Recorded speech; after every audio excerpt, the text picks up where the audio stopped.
Welcome to this video on the Tunisian dinar, where we will explore its rich history, various denominations, and the currency regulations essential for travelers.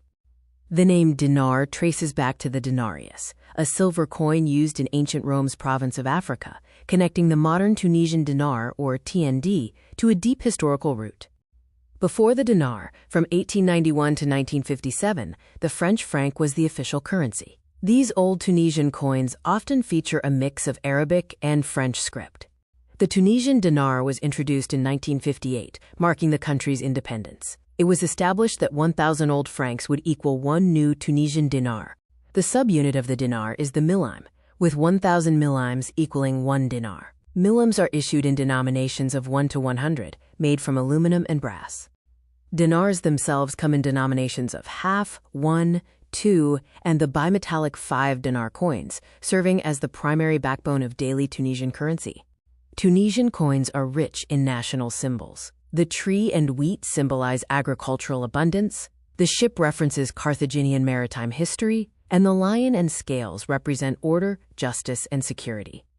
Older banknotes from the 1992 to 2008 series, which honored the previous regime, were completely demonetized on December 31, 2019, and are no longer in circulation. Since 2011, there has been a revolution in currency, with new series notes honoring national heroes like labor leaders and the first female doctors, replacing the demonetized old regime notes. Current banknotes feature figures of antiquity: Hannibal on the 5 dinar, Elissa Dido on the 10 dinar, and Ibn Rachik on the 50 dinar. On the street, locals still count in francs and millimes. For example, 0.1 dinars is called miat franc, and 50 dinars is kamsin alf. Tunisia operates a closed currency system. It is a criminal offense to import or export the dinar, and the exchange rate is strictly controlled within the country. For travelers, you should bring US dollars, euros, or British pounds and convert them at local ATMs or banks. Citizens have a maximum foreign conversion limit per year, and airport shops only accept foreign currency.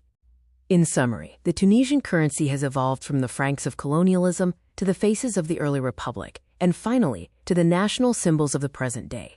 Thank you for watching this video on the Tunisian dinar. The smallest unit holds a wealth of history.